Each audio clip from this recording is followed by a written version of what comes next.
America के कई अंतर्राष्ट्रीय संगठनों से हटने के फैसले ने दुनिया में हलचल तेज कर दी। अब इजराइल ने भी इस राह पर कदम बढ़ाते हुए संयुक्त राष्ट्र की कई एजेंसियों और अंतर्राष्ट्रीय संस्थानों से तुरंत सभी संबंध तोड़ने का ऐलान कर दिया। इजराइल के विदेश मंत्री गिदोन सार ने ये फैसला लिया है।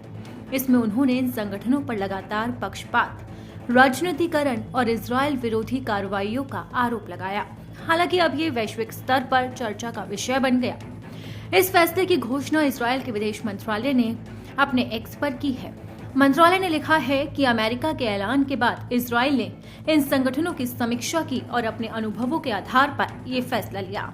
विदेश मंत्री सार ने अधिकारियों को निर्देश दिए हैं कि वो तुरंत इन एजेंसियों से संपर्क खत्म करें। साथ ही अन्य संगठनों के साथ सहयोग की भी जांच की जाए। इसमें जरूरत पड़ने पर संबंधित सरकारी मंत्रालयों से सलाह ली जाएगी। इजराइल का कहना है कि इन संगठनों ने बार बार इजराइल के खिलाफ पूर्वाग्रही रवैया अपनाया। इससे देश की छवि को नुकसान पहुंचा है।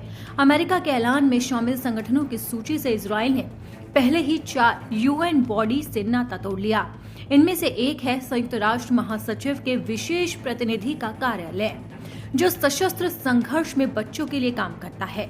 इजराइल का आरोप है कि इस कार्यालय ने साल 2024 में इजरायली रक्षा बल को बेशर्मी से ब्लैकलिस्ट किया था। दूसरी एजेंसी है यूएन विमेन, जो महिलाओं की समानता और सशक्तिकरण के लिए काम करती है।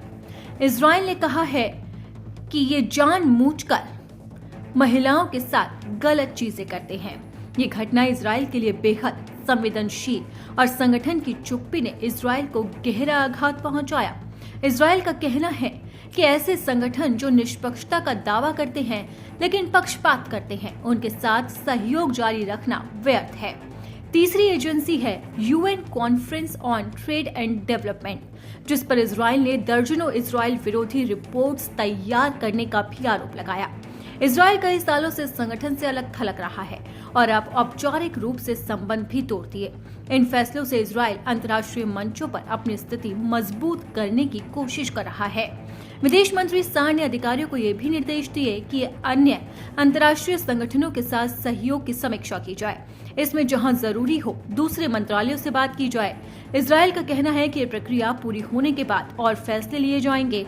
इस कदम से इजराइल वैश्विक राजनीति में अपनी स्वतंत्रता और हितों की रक्षा पर जोर दे रहा है, जो अमेरिका के फैसले से प्रेरित लग रहा है। और साफ तौर पर यह समझा जा सकता है कि अब इजराइल अमेरिका से दोस्ती निभाने के लिए ट्रंप के कदम पर कदम चल रहा है।